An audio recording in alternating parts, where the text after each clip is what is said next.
ప్రభు నామమునకు స్తోత్రములు. మీ అందరికీ మా వందనములు. మా తాతయ్య గారైన రెవరెండ్ కె జడ్సన్ గారు దైవ వర్తమానమును అందించెదరు. మనమందరము విని ఆత్మీయ మేలులు పొందుదము. Praise the Lord. హల్లెలూయా. దేవుని మహా ఘనమైన పరిశుద్ధ నామానికి కోట్ల కొలదిగా వందనములు, స్తుతులు, స్తోత్రములు కలుగునుగాక. ఆమేన్. ప్రభునందు మిక్కిలి ప్రియ దేవుని బిడ్డలారా, దేవుని ఘనమైన నామానికి కోట్ల కొలదిగా స్తోత్రాలు. మీ అందరికీ వందనాలు. చిన్న ప్రార్థన చేసుకుందాం. మహిమ కలిగిన మా తండ్రి, ఈ సమయంలో తండ్రి నీ పరిశుద్ధ గ్రంథములో నుండి కొన్ని వాక్యములు ఆయన ధ్యానం చేసుకోబోతుండగా మీరు మాతో మాట్లాడి అల్పుడు నన్ను మరుగుపరిచి ఈ వాక్యముల ద్వారా అనేక మంది మేలు పొందినట్లు నీ ఘనమైన నామమును బట్టి సహాయము చేయమని, ఈ వాక్యములు వినుచున్న ప్రతి బిడ్డ కూడా నీ వాక్యము నిష్ఫలముగా తిరిగి నీ యొద్దకు రాక నీ చిత్తము నెరవేరుస్తుందన్న వాగ్దానాన్ని బట్టి నీ వాక్యము నీ చిత్తము నెరవేర్చినట్లు అనేక మంది మారు మనసు, బాప్తిస్మం, పరిశుద్ధాత్మ శక్తి పొంది నిత్య జీవమునకు వారసులగినట్లుగా సహాయం చేయమని యేసు ఘనమైన నామములో ప్రార్థిస్తున్నాం పరమ తండ్రి. ఆమేన్. ప్రభునందు ప్రియ దేవుని బిడ్డలారా, ఈ సమయంలో సంతాపపడడం అనేటటువంటి అంశం మీద కొన్ని మాటలు మనం వాక్యం ధ్యానం చేసుకోబోతున్నాం. దేవాది దేవుడు కూడా తన ప్రజల ఎడల సంతాపపడ్డాడంట. పరిశుద్ధ గ్రంథం మన బైబిల్లో మనం చదువుకున్నట్టయితే న్యాయాధిపతుల గ్రంథం 2వ అధ్యాయము 13వ వచనములో ఇలా వ్రాయబడింది. తమ శత్రువులు తమ్మును బాధింపగా వారు విడిచిన నిట్టూర్పులు యెహోవా విని సంతాపించి వారి కొరకు న్యాయాధిపతులను పుట్టించి రక్షించెను. దేవునికి స్తోత్రం. దేవుని బిడ్డలారా, చూడండి, దేవుడు మనకు తండ్రి అయి ఉన్నాడు. ఆయన మన మీద అపారమైన ప్రేమ కలిగి ఉన్నాడు. ఆయన ప్రేమ మన మీద ఎలా ఉంటుందంటే, మనము బాధపడుతూ ఉన్నప్పుడు, ఇప్పుడు మనం చదువుకున్న వాక్య భాగంలో ఇశ్రాయేలీలంట తమ శత్రువులు తమను బాధింపగా వారు విడిచిన నిట్టూర్పులు యెహోవా విని సంతాపము చెంది వారి కొరకు న్యాయాధిపతులను పుట్టించారంట. దేవుని బిడ్డలారా, గమనించండి, తమ శత్రువులు తమను బాధింపగా అని లేఖనం చెప్తుంది. దేవుని బిడ్డలమైనటువంటి మనము శత్రువులు ఎవరు అంటే మీ విరోధి అయిన అపవాది అని బైబిల్ చెప్తా ఉంది. దుష్టుడైన సాతానుడు మనందరికీ శత్రువు అయి ఉన్నాడు. వాడు మనందరికీ విరోధి అయి ఉన్నాడు. అది వాడు దేవునికి శత్రువే, మానవులమైన మనకి కూడా శత్రువుగానే ఉంటున్నాడు. కనుక ఈ దుష్టుడైనటువంటి సాతాను యొక్క మరి క్రియలేంటి, ఏం చేస్తాయంటే మనలను బాధపరుస్తాయి, మనలను వేదనలకు గురి చేస్తాయి. అప్పుడు మనం సాధారణంగా నిట్టూర్పులు విడుస్తూ ఉంటాం. అబ్బా, ఈ శ్రమ నాకు వచ్చింది, అయ్యో ఈ రోగము వచ్చింది, ఈ ఆర్థికపరమైన ఇబ్బందులు నేను ఎదుర్కోవాల్సి వచ్చింది, బిడ్డల విషయంలో వాళ్ళు మరి విద్యలో మరి ఉద్యోగాలు, వారి వివాహాలు, ఈ విధంగా అనేక విషయాలలో సంతాపపడుతూ బాధపడుతూ మరి నిట్టూర్పులు విడిచేటటువంటి పరిస్థితుల్లో దేవుడు చూస్తాడు. దేవుడు చూసి అంటున్నాడు, వారు సంతాప పడుతూ ఉండటం చూసి, వారు బాధింపబడగా దేవుడు చూచి వారు విడిచిన నిట్టూర్పులు యెహోవా విని సంతాపపడతాడు. మనం నిట్టూర్పులు విడుస్తూ ఉంటే దేవుడు వింటాడు. విని ఆయన సంతాపించి ఏం చేస్తాడంటే వారి కొరకు న్యాయాధిపతులను పుట్టించి రక్షించను.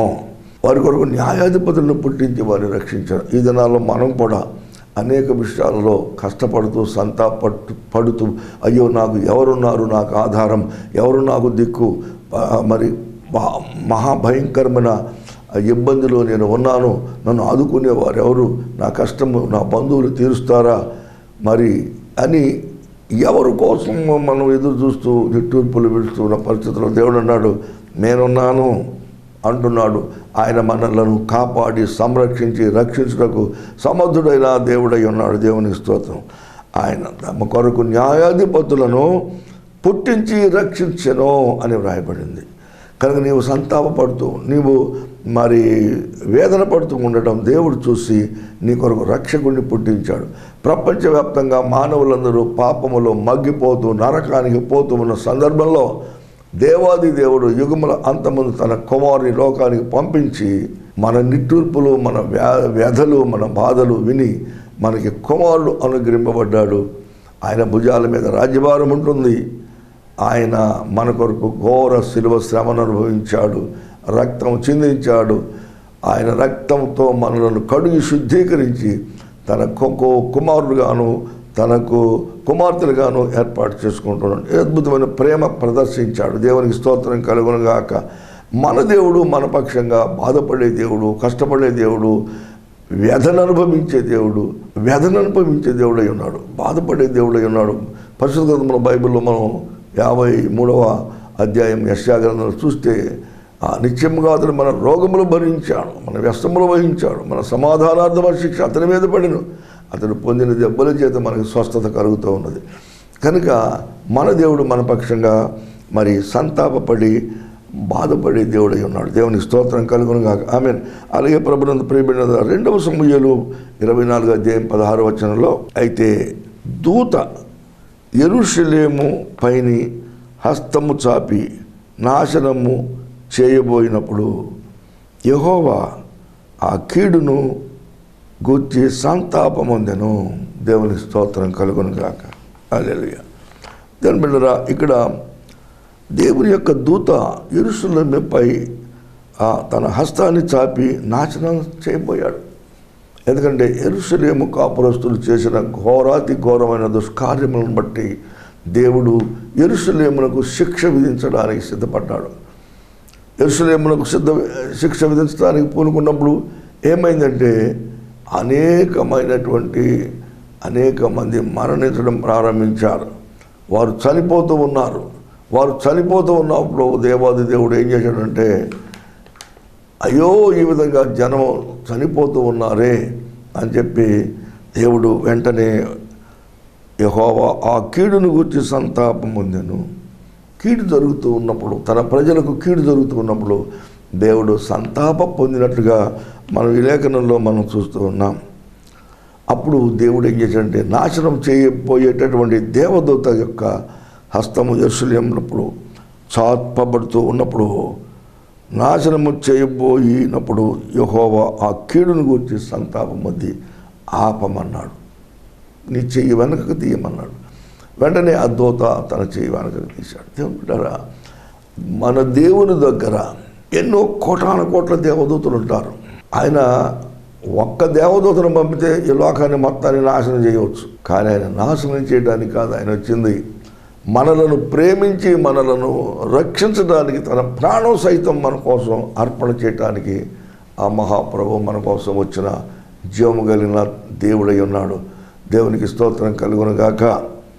అలాగే దేవుని బిడ్డలారా, ఆదికాండం 6వ అధ్యాయం 6వ వచనంలో కూడా మనం చూసినట్లయితే దేవుడు ఒక్కసారి భూమిని అంతటిని పరిశీలించి చూశాడు. తాను భూమిని పరిశీలించి చూసి ఉన్నప్పుడు భూమి మీద నరుల చేసినదంతయు యెహోవా సంతాపము నుండి తన హృదయంలో ఉంచుకున్నాడంట. తాను భూమి మీద నరులను చేసినందుకు యెహోవా సంతాపం పొందాడు. ఎందుకనంటే నరుల హృదయాలోచన ఎల్లప్పుడూ కేవలము చెడ్డదనియు దేవుడైన యెహోవా ఎరిగి తన హృదయంలో ఎందుకు ఈ మనుషుల్ని చేశానని ఆయన తన హృదయంలో సంతాప పొందాడంట. దేవునికి స్తోత్రం కలుగునుగాక. అబ్బా, ఎంత గొప్ప దేవుడు అండి, ఎందుకు చేశానని కూడా ఆయన సంతాపం పొందాడు. మన క్రియలన్నీ కూడాను ఆయనకు వ్యధ పుట్టించేవిగా, బాధ కలుగు చేసేవిగా ఉంటాయి. అందుకని బైబిల్ అంటాడు, పరిశుద్ధాత్మను దుఃఖపరచకుడి. దేవుని యొక్క ఆత్మ మనలను బట్టి సంతోషించాలి. మనము దేవుణ్ణి సంతోషపెట్టేవారిగా ఉండాలి. మనము దేవుణ్ణి ఆనందింపజేసేవారిగా ఉండాలి. ఒక సందర్భంలో యేసుక్రీస్తు ప్రభువారిని గురించి తండ్రి అయిన దేవుడు అంటాడు, ఈయన నా ప్రియకుమారుడు, ఈయన యందు నేను ఆనందించుచున్నాను, ఈయన మాట వినుడి అంటాడు. అదే మాట మనల్ని గురించి కూడా చెప్పగలిగే రీతిలో మన ప్రవర్తన ఉంటుందా? ఆలోచించుకుంటే మనలో లోపాలు ఉంటాయి. కానీ ప్రభు దగ్గరికి వెళ్ళి క్షమాపణ కోరుకొని లోపాలు సరిదిద్దుకొని మనం కూడా ఈయన నా ప్రియకుమారుడు, ఈయన ఎందు నేను ఆనందిస్తున్నానని చెప్పగలిగినటువంటి మరి ధన్యకరమైన జీవితం మనం జీవించవచ్చు. ఓ సందర్భంలో దానియేలుని గురించి దేవుడు అంటున్నాడు, దానియేలు నీవు బహుప్రియుడవయ్యా. అబ్బా, ఎంత గొప్ప ప్రియుడు దానియేలు. ఎందుకు దానియేలు బహుప్రియుడైనాడు? దానియేలు పరిశుద్ధతను కాపాడుకున్నాడు. యవన కాలంలో టీనేజ్లో ఉన్నప్పుడే విగ్రహానికి అర్పింపబడినటువంటి ఆ యొక్క నాశనకరమైనటువంటి హేయమైనటువంటి దేవునికి చిత్తం కానటువంటి పదార్థాలను ఆయన భుజించలేదు. భుజించి వద్దన్నది తిని ఆదామవ్వలు పాపం చేశారు. విగ్రహార్పితమైంది ఏది తినకూడదని దేవుడు చెప్పిన శాసనానికి, ధర్మశాస్త్రానికి లోబడి ఆనాడు ఆ యొక్క దైవజనుడైనటువంటి దానియేలు ఆయనతో పాటు షడ్రక్ మెషక్ అబేద్నెగో అనేవారు కూడాను ఆ యొక్క దేవుని చిత్తానికి విరుద్ధమైనటువంటిది, విగ్రహార్పితమైనటువంటిది తినకూడదు అని దేవుడు చెప్తే వారు తినకుండా వారు తప్పించుకున్నారు. శాకాహారాలు భోజించినా కానీ, శాకాహారాలు భుజించినప్పటికీ వారి ముఖాలు చాలా తేటగా ఉన్నాయి. దేవునికి స్తోత్రం కలుగునుగాక. అందుకని దేవుడు అంటున్నాడు, నీవు బహుప్రియుడు దానియేలు అంటున్నాడు. ఒక సందర్భంలో 30 దినాల వరకు రాజుకు తప్ప ఏ దేవునికి ప్రార్థన చేయకూడదు, ఏ దేవునికి మొర్ర పెట్టకూడదని చెప్పి శాసనం పుట్టింది. ఎవడైనా ఆ విధంగా శాసనం మీరి దేవుడికి ప్రార్థన చేశాడంటే వాడిని తీసుకొని వెళ్ళి సింహం గుహలో పడేయాలంట. అది శాసనం. ఆ శాసనానికి ఇటు విధమైన శాసనము చేయబడిందని దానియేలు ఎరిగి ఉండి కూడా, దానియేలు 6:10 రాయబడింది, దానియేలు ఎరిగి ఉండి కూడా తాను ఎప్పటి వలె పైగదికి వెళ్ళి అక్కడ యెరూషలేము తట్టు ఆ కిటికీలు తీసి ఆ విధంగా మోకరించి తాను అనుదినము చేస్తున్న రీతిగానే అక్కడ ఆయన ప్రార్థన చేయడం ప్రారంభించి దేవుని స్తుతించడం ప్రారంభించాడు. దేవునికి స్తోత్రం కలుగునుగాక. అందుకని దేవునికి ఎంత ఇష్టమో నా ఆజ్ఞను గైకొంటున్నాడు ఈ బిడ్డ. ఒక రాజు ఆజ్ఞ కంటే నా ఆజ్ఞ గొప్పదని ఈ ప్రియమైనటువంటి దానియేలు చేస్తున్నాడని, దానియేలు నీవు నాకు బహుప్రియుడవయ్యా. ఎప్పుడు మనం దేవునికి ప్రియులమవుతాము అంటే నా తండ్రి చిత్త ప్రకారము చేయటానికి నేను వచ్చానని ప్రభువైన యేసుక్రీస్తు వారు చెప్పాడు. నా తండ్రి చిత్తం చేయటమే నాకు ఆహారము పానమై ఉన్నదని ప్రభువు చెప్పాడు. అందువల్ల తండ్రి చిత్తానికి ప్రాధాన్యం ఇచ్చి దేవుని మాటకు విలువనిచ్చి ఎప్పుడైతే మన జీవితాలు జీవిస్తూ ఉన్నామో అప్పుడు దేవుని దృష్టిలో దేవునికి సంతోషం కలుగు చేసేవారిగా ఉంటామో, ఆయనకు బహుప్రియులుగా ఉంటాం. అలా కాకుండా మన ఇష్టానుసారంగా జీవిస్తూ సాతానికి చోటిచ్చి దుష్ట సైతాన్ శక్తులతో సహవాసం చేసి దుర్మార్గులతో సహవాసం చేసి దొంగతనాలు, వ్యభిచారాలు, జోదాలు, ఇంకా అక్రమాలు, మోసాలు ఇటువంటి వాటిలో చిక్కుబడినట్లయితే దేవుని ఆత్మ దుఃఖపడి సంతాపపడుతూ ఉంటాడు. ఎందువల్లంటే బైబిల్లో చెప్పబడి ఉన్నది, నరుని హృదయాలోచన ఎల్లప్పుడూ కేవలం చెడ్డది అని దేవుడైన యెహోవా ఎరిగి వీని గురించి సంతాప పొంది ఎందుకు నేను చేశానని కూడా ఆయన బాధపడ్డాడట. దేవునికి స్తోత్రం కలుగునుగాక. దేవుని బిడ్డలారా, కనుక భూమి మీద నరులను చేసినందుకు ఆయన సంతాపడ్డాడు. భూమి మీద నరులను చేసినందుకు సంతాపడకుండా ఆయన సంతోషించేటట్టుగా మన ప్రవర్తన ఉండునుగాక. ఆమేన్. అలాగే దేవుని బిడ్డలారా, పరిశుద్ధ గ్రంథం మన బైబిల్లో మనం చూసినట్లయితే యిర్మీయా గ్రంథము 26వ అధ్యాయం 13వ వచనాన్ని మనం చూసినట్లయితే, కాబట్టి యెహోవా మీకు చేసేదనని తాను చెప్పిన కీడును గూర్చి ఆయన సంతాపపడినట్లు మీరు మీ మార్గములను మీ క్రియలను చక్కపరుచుకొని మీ దేవుడైన యెహోవా మాట వినుడి. దేవుని మాట వినకుండా ఆనాడు ఉన్నటువంటి దేవుని ప్రజలైనటువంటి ఇశ్రాయేలీలు, యూదా ప్రజలు వాళ్ళు కూడా ఎల్లప్పుడూ కూడా they have the mind of rebellion against God. దేవునికి విరుద్ధంగా వారు మాట్లాడటం కానీ వారి క్రియల్లో కానీ దేవునికి విరుద్ధంగా ఉంటూ ఉన్నారు. వారి యొక్క హేయ క్రియలు, చెడ్డ క్రియలు వాటిలో అంటూ ఉన్నప్పుడు దేవుడు అన్నాడు, మీ క్రియలను చక్కపరుచుకొని నీ దేవుడైన యెహోవా మీకు చేయాలని ఉద్దేశించినటువంటి కీడు చేయకుండా సంతాపపడును కనుక మీ వస్త్రములను కాక మీ యొక్క హృదయములను చింపుకోండి అంటున్నాడు. మీ మార్గములను మీ క్రియలను చక్కపరుచుకొని మీ దేవుడైన యెహోవా మాట వినుడి. దేవుని బిడ్డలమైన మనం దేవుణ్ణి సంతోషపరచాలంటే, దేవుడు సంతాపపడకుండా చేయాలంటే ఏం చేయాలంటే, మనము మన మార్గములను, మన క్రియలను చక్కపరుచుకోవాలి. మన మార్గాలు. కొంతమంది ఏం చేస్తారంటే వాళ్ళు ఇష్టానుసారంగా తిరుగుతూ ఉంటారు. కాలు గాలిన పిల్లిలాగా ఆ కొంపకి ఈ కొంపకి ఈ కొంపకి ఆ కొంపకి తిరుగుతూ ఉంటారు. ఆ ఊరు అంటారు, ఈ ఊరు అంటారు, పరుగులు ఎత్తుతూ ఉంటారు. కొంపలెమ్మడి తిరుగుతా, వాళ్ళెమ్మడి తిరుగుతూ ఉంటారు. ఆ మార్గాలు దేవునికి ఇష్టమైనవి కావు. దేవునికి ఇష్టమైనటువంటి మార్గంలో మనం యెహోవా మార్గంలో, ఏమిటా మార్గం? యేసుప్రభువు వారు అన్నాడు, నేనే మార్గము, నేనే సత్యము, నేనే జీవం. ఆయన మాటే మనకు మార్గం. ఆయన మాటను మనం ఎప్పుడైతే గౌరవిస్తామో, ఆయన మాటకు లోబడతామో, అప్పుడు నిజంగా మనం దేవుణ్ణి ప్రేమించేవారిగా ఉంటాం. ప్రభు అంటాడు, నా మాట గైకొనేవాడే నన్ను ప్రేమించేవాడు అంటాడు. అయ్యా నేను ప్రేమిస్తున్నానయ్యా, మా ఇంట్లో 4 పటాలు పెట్టాను, యేసుప్రభు పటాలు, ఆ పటాలకి దండలేశాను, లేకపోతే ఏదో చేశాను పిచ్చి పనులని. నో, దేవుడు ఎప్పుడూ సంతోషపడడు.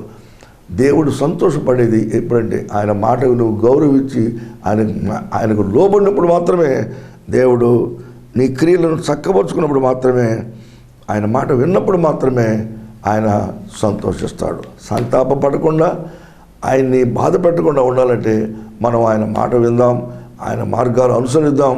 అప్పుడు మాత్రమే దేవుడు సంతోషిస్తాడు.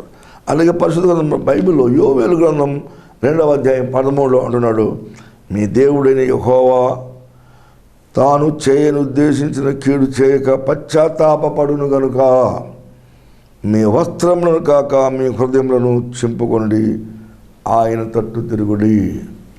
పూర్వకాలంలో ఏం చేసేవాడు అంటే, ఏదన్నా బాధ, దేవుడికి బాధ కలుగు చేసినా కానీ, లేకపోతే ఏదన్నా కష్ట పరిస్థితుల్లో వస్త్రాలు చింపుకునేవాళ్ళు. ఇక్కడ పరిశుద్ధాత్మ దేవుడు ఏమన్నాడంటే, మీ యొక్క వస్త్రములను కాక మీ హృదయములను చింపుకొని ఆయన తట్టు తిరుగుడి.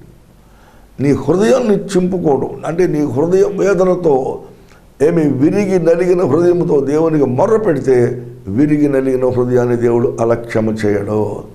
దేవుడు విరిగి నలిగిన హృదయంతో ఏడుస్తూ పశ్చాత్తాపడితే, యెబ్బోకు దేవుని దగ్గర యాకోబు కన్నీరు విడుచుతూ, దుఃఖించుచు, ఏడ్చుచు అతడు ప్రార్థన చేస్తే దేవుడు ఆయన ప్రార్థన అంగీకరించాడు. దేవుడు ఎప్పుడు కూడా విరిగి నలిగిన మనసును నిర్లక్ష్య పెట్టే దేవుడు కాదు, అలక్ష్య పెట్టే దేవుడు కాదు. సంతోషం కలుగు చేస్తాడు, మనకి ఆనందం కలుగు చేస్తాడు. అందువల్ల దేవుడు అన్నాడు, మీ వస్త్రములను కాక మీ హృదయములను చింపుకొని ఆయన తట్టు తిరుగుడి. ఇప్పుడు నువ్వు ఎవరి తట్టు తిరుగుతున్నావు? లోకం తట్టు తిరుగుతున్నావా? ఈనాడు కొంతమంది ఫ్యాషన్ తట్టు తిరుగుతున్నాడు. మొన్న ఎవడో కనపడ్డాడు, అని మోకాళ్ళ మీద అంతా చిరిగి ఏందో పీలకలు కనపడింది. ఏందిరా బాబు ఇదంటే ఫ్యాషన్ అయ్యారు అంటున్నాడు. ఓ నీ ఫ్యాషన్ బంగారం కాదు అది. ఇంతకుముందు అటువంటి చిరుగుడు మనకి మరి అటువంటి చిరిగిన ప్యాంటు కనుక ఉంటే కనీసం ఒక భిక్షగాడికి ఇయటానికి కూడా అది ఏం చిరిగింది, ఏమైతే తీసి అవతల పడేయమని, దెబ్బలో పడేయమని అనేవాళ్ళు. ఆ దెబ్బలో పడేసేదాన్ని ఈనాడు మనోడు ఫ్యాషన్ అంటున్నాడు. అగ్నిగంధకంతో మండు గుణంలోకి వెళ్తే కానీ ఈ ఫ్యాషన్లన్నీ దిగిపోవు. దేవుని వైపు తిరగకుండా ఫ్యాషన్ తట్టు తిరిగితే దరిద్రమైనటువంటి ఆలోచన విధానం నీకు వస్తుంది. వద్దు, turn to the lord Jesus. Turn, లోకం వైపు కాదు, దేవుని వైపు తిరిగితే దేవుని దీవిస్తాడు. ఆయన తట్టు తిరగండి, హృదయాలను చింపుకోండి. అలాగే ద్వితీయోపదేశకాండం 32, 36, 37 వచనాల్లో దేవుడు మాట్లాడుతూ ఉన్నాడు. యెహోవా చూచును, తన సేవకులను గూర్చి సంతాపపడును. దేవుడు ఏం చేస్తాడంటే తన సేవకుల వైపు చూస్తూ ఉంటాడు. తన సేవకులు కష్ట పరిస్థితుల్లో ఉన్నారా, ఇరుకులో ఉన్నారా, ఇబ్బందుల్లో ఉన్నారా, లేక వారికి తగిన సహాయం అందట్లేదా, ఆకలి దప్పులతో ఉన్నారా, ఎలా ఉన్నారని దేవుడు తన కుమారులను, తన కుమార్తెలను, తన సేవకులను చూస్తూ ఉంటాడు. చూడండి దేవుని వెళ్ళారా, అరచు పిల్ల కాకులకు దేవుడు ఆహారం ఇస్తాడు. అడవి పక్షులను చూడండి, అవి విత్తవు కోయవు, అయినను మీ పరలోకపు తండ్రి వాటిని పోషించుతున్నాడు. మీరు పక్షుల కంటే బహుశ్రేష్ఠులు కారా అంటాడు. మనం పక్షుల కంటే బహుశ్రేష్ఠులు ఉంది దేవుని వెళ్ళారా. నేను ఒక పిక్చర్ చూశాను. ఒక గూడు ఉంది, గూడులో కొన్ని పిల్లలు ఉన్నాయి, పక్షి పిల్లలు. ఆ తల్లి పక్షి ముక్కున ఒక ఆహారం తీసుకొచ్చింది. ఈ 3-4 పిల్లలు ఉన్నాయి, అవన్నీ కూడా నోరు బాగా తెరిచి తల్లి వైపు చూస్తా ఉన్నాయి. బైబిల్ అంటాడు, నీ నోరు బాగుగా తెరుము, నేను దానిని నింపెదను. మనకు కూడా నోరు బాగుగా తెరిచి మన నోటి నిండా సంతోషం ఉన్నట్లు, మన నోటి హృదయం నిండా పరిశుద్ధాత్మ నింపబడినట్లు ఆయనను నోరార అడగాలి. తండ్రి, నాకు నీ ఆత్మను అనుగ్రహించుము, నీ పరిశుద్ధాత్మతో నన్ను నింపము, నీ జీవజలపు ఊటలు నాలో నుండి పుట్టినట్లు, నా కడుపులో నుండి జీవజలపు ఊరినట్లు నీవు నాలోనికి రమ్ము అని మనం ప్రభుని వేడుకుంటే ఆయన మన హృదయంలో ప్రవేశించి మన కడుపులో నుండి జీవజల నదులు ప్రవహించినట్లుగా చేయగలిగిన సమర్థుడు. దేవునికి స్తోత్రం కలుగునుగాక. అందువలన దేవుని బిడ్డలారా, ఆయన తన సేవకులను గురించి సంతాపపడే దేవుడై ఉన్నాడు. అలాగే పరిశుద్ధ గ్రంథమైన బైబిల్లో యోనా 3వ అధ్యాయం 10వ వచనంలో యోనా అనేటువంటి ఆయన, ఇదిగో మీకు దుర్గతి కలుగుతుందని నీనివే పట్టణస్థులకు ఆయన ప్రకటన చేశాడు. ఈ నీనివే వారు తమ చెడు నడతలను మానుకొనగా వారు చేస్తున్న క్రియలను చూచి దేవుడు పశ్చాత్తాపపడి వారికి చేయుదునని తాను మాట ఇచ్చిన కీడు చేయక మానెను. ఇదిగో 40 దినాల్లో మీకు దుర్గతి కలుగుతుంది, మీ ప్రవర్తన దిద్దుకోండి, మీరు మనసు పొందండి, మారండి అని చెప్పి అని ప్రకటించినప్పుడు, అమ్మో ఏ దుర్గతి వస్తుందో ఏమిటో ఎందుకు అని చెప్పి రాజు మొదలుకొని తిరుగలి విసిరి దాసి వరకు అందరూ కూడాను ఉపవాసం ఉండి 3 రాత్రి మగళ్ళు ప్రార్థన చేశారు. పశువులకు కూడా నీళ్లు లేదు, మేత లేదు, పశువులు కూడా ఉపవాసం ఉన్నాయి. అది దేవుడు నీనివే పట్టణస్థులను చూసినప్పుడు ఆయన హృదయం ద్రవించిపోయింది. అందుకని తాను చేయుదునన్న కీడు చేయక మానివేశనని దేవుని యొక్క లేఖనం చేస్తుంది. దేవుడు వారిని చూచి పశ్చాత్తాపపడి చేయుదునన్న కీడు తాను చేయక మానివేశను. దేవుని బిడ్డలారా, మన దేవుడు కీడు చేసే దేవుడు కాదు, కానీ మేలు చేసే దేవుడు అయి ఉన్నాడు. దేవునికి స్తోత్రం కలుగునుగాక. ఆమేన్, హల్లెలూయా. అలాగే 1 సమూయేలు గ్రంథం 16:11లో ఇక్కడ సౌలు అనేటువంటి ఆయన దేవుణ్ణి అనుసరించకుండా దేవుని ఆజ్ఞ మీరి తన ఇష్టానుసారంగా జీవిస్తూ ప్రవక్త అయినటువంటి సమూయేలును కూడా లక్ష్య పెట్టకుండా ఆయన జనానికి భయపడి ఆయన రాజరికం చేస్తూ ఉన్నాడు. జనానికి భయపడుతున్నాడు, జనం చెప్పిన మాట వింటున్నాడు. అప్పుడు దేవుడు అంటున్నాడు, సౌలు నన్ను అనుసరింపక వెనుక తీసి నా ఆజ్ఞలను గైకొనకపోయెను కనుక నేను పశ్చాత్తాపపడుచున్నాను అంటున్నాడు. అంటే ఏంటి పశ్చాత్తాపం? అంటే ఏంటి? అయ్యో, ఎందుకు నేను ఈ గాడిదలు కాసుకునే సౌల్ని నేను రాజుని చేశాను, ఇతన్ని ఏదో గొప్ప చేద్దామని నేను అనుకున్నానే, ఇతడేమో నా మాటకు తిరుగుబాటు చేస్తున్నాడు, నా మాట వినకుండా నా ఆజ్ఞ గైకొనకుండా ఇతడు బ్రతుకుతున్నాడు అని చెప్పి అతని గురించి దేవుడు హృదయంలో నొచ్చుకున్నాడు, బాధపడ్డాడు అన్నమాట. మనం దేవుణ్ణి సంతోషపరిచేవారిగా ఉండాలి, కానీ దేవుణ్ణి బాధపరిచేవారిగా ఉండకూడదు. మీ కుటుంబంలో అత్త మామలకు, అత్త కోడళ్లకు మధ్య సయోధ్య ఉన్నదా? మీ పరిశుద్ధ ప్రవర్తనను దేవుడు చూసి సంతోషిస్తున్నాడా? లేకపోతే అత్త మీద కోడలు, కోడల మీద అత్త ఏమి బాణాలు విసురుకుంటున్నారా? మాటలు కత్తిపోటు వంటి మాటలు కలవని బైబిల్ చదువుతూ ఉన్నాయి. వద్దది, మీ మధ్య ప్రేమ ఉండాలి. నయోమి రూతు ఎలా ఉన్నారు? రూతు నయోమిని హత్తుకున్నది. అటువంటి ఇంటిమేట్ హత్తి ఉన్న బంధం కలిగి ఉండాలి. కుటుంబ సభ్యులందరూ కూడాను అటువంటి హత్తి ఉన్న బంధం, ఒకరి పట్ల ఒకరు హత్తి ఉన్న ఇంటిమేట్ బాండ్ కలిగి ఉండాలంటే దేవునితో మనం హత్తుకొని ఉండాలి. దేవుని గ్రంథంలో ఉన్న వాక్య ప్రకారంగా దేవుని యందు భయభక్తులు కలిగి ఆయనకు లోబడి ఆయన హత్తుకొని ఉంటే దేవుడు మనం దీవించి ఆశ్రయించబోతున్నాడు. దేవుని సంతోషపరచమే మనకి పరమావధిగా ఉండాలి. దేవునికి స్తోత్రం కలుగునుగాక. అలాగే దేవుని పిల్లరా, పరిశుద్ధ గ్రంథమైన బైబిల్లో 1 సమూయేలు 15:35లో మనం చదివినట్లయితే, సౌలును ఇశ్రాయేలీయుల మీద రాజుగా నిర్ణయించినందుకు యెహోవా పశ్చాత్తాపపడెను. సౌలు విషయంలో నేను ఎందుకు ఇతన్ని రాజుగా చేశాను, గాడిద నెమ్మడి తిరిగేటటువంటి గాడిదను తీసుకొచ్చి నేను కిరీటం మీద కూర్చోబెట్టాను. కనకపు సింహాసనం మందు ఒక శునకము కూర్చుండదగును అని ఏదో వెనకటికి ఒక పాట ఉండేది. కనకపు సింహాసనం మీద శునకం అంటే అలాగే గాడిదల్ని ఎతికేటటువంటి వాడిని తీసుకొచ్చి రాజుని చేస్తే వాడు ఏం చేశాడు? దేవుని మాట మీద తిరుగుబాటు చేశాడు. దావీదును చంపడానికి 25 పర్యాయాలు ప్రయత్నించాడు మహానుభావుడు. ఏ దావీదును చంపడానికి ఈట విసిరాడో అదే ఈట మీద అదే కత్తి మీద తానే పడి యుద్ధంలో చచ్చాడు. జాగ్రత్త, నీవు చేసిందే నీ నెత్తి మీదకి వస్తుందని బైబిల్ చెబుతా ఉంది. నీవు చేసినట్టే నీకు జరుగుతుంది. వాడున్నాడు హామాన్ అనేటువంటి వాడు ఏం చేశాడు? వాడు ముద్దకిని చంపాలని ఇంటి ముందు ఒక ఉరి స్తంభాన్ని సిద్ధం చేశాడు. అదే స్తంభం మీద వాడు అతని సంతానం బిడ్డలందరూ కూడా ఉరి తీయబడ్డారు. జాగ్రత్త, గొయ్యి తవ్వుబాడి దానిలో పడును, కంచె నరుకు వాడిని పాము ఖర్చునని రాయబడింది. జాగ్రత్త దేవుని బిడ్డలారా, నీ క్రియలు నిన్ను పట్టుకుంటాయి. నీ పాపము నిన్ను పట్టుకుంటుంది. నీ పాపం నిన్ను మట్టు పెడుతుంది. నీ పాపం నిన్ను చుట్టుకుంటుంది. ఈడ్చుకెళ్ళి అగ్నిగుణంలో పడేస్తుంది.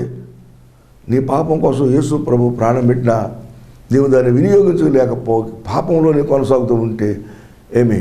పాపం వల్ల అవుతు జీతం మరణము. కనుక జాగ్రత్త కలిగి పరిశుద్ధ దేవుని మనం చక్కదిద్దుకుంటూ క్రమపరుచుకుంటూ ఉండాలని దేవుని యొక్క లేఖనం మనకు బోధిస్తూ ఉన్నది. దేవునికి స్తోత్రం కలుగును గాక. అలాగే పరిశుద్ధ గ్రంథం మన బైబిల్లో యోనా గ్రంథం 4:2లో నీవు కటాక్షమును జాలియు బహుశాంతమును అత్యంత కృపయు గల దేవుడు అయ్యుండి పశ్చాత్తాపడి కీడు చేయక మానుదువు. దేవునికి స్తోత్రం. అద్భుతమైనటువంటి మాట అండి. దేవుడు ఎలాంటి వాడంట? కటాక్షము కలిగిన దేవుడు.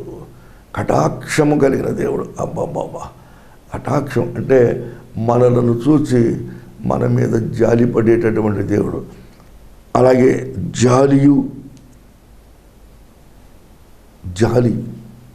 జాలి చేత తన హస్తములు చాచియున్నాడు. మిమ్ము నాలింగనము చేయగోరి అనిశము కనిపెట్టు. హృదయమని తలుపు యేసు ప్రభు నిల్చుండి తట్టుచున్నాడంట. నిన్ను ఆలింగనం చేసుకోవాలని, నిన్ను ఘనపరచాలని, నిన్ను దీవించాలని ఆయన జాలితో నీ మీద ప్రేమ చూపుతూ ఉన్నాడు. నీ మంచిని బట్టి కాదు. నువ్వు చెడిపోయినాడు అయినప్పటికీ అయ్యో నా బిడ్డ చెడిపోతున్నాడే, అయ్యో నా బిడ్డ మార్గం తప్పుతున్నాడే, అయ్యో నా కుమార్తె నన్ను అనుసరించకుండా. కొంతమంది ఏంటంటే బైబిల్ చదవరు, మారు మనసు పొందామంటారు, బాప్తిసం పొందామంటారు, పాటలు పాడుతూ ఉంటారు, కొయర్ లీడర్ని అంటారు. మంచిదే, కానీ నీ హృదయంలో దేవునికి చోటు ఉండాలి. అందుకని దేవుడు నీ హృదయం అనే తలుపున్నదని తడుచున్నాడు. ఆయన బహుజాలి కలిగిన దేవుడై ఉన్నాడు. బహుశాంతము అత్యంత కృపయు గల దేవుడై ఉండి పశ్చాత్తాపడి కీడు చేయక మానివే దేవుడై ఉన్నాడు. దేవుని స్తోత్రం. ప్రార్థన చేసుకుందాం.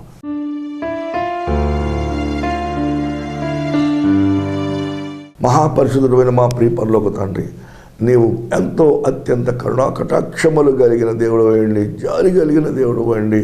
మా పట్ల చూపుతున్న అత్యధిక ప్రేమను బట్టి నీకు స్తోత్రాలు ప్రభువా.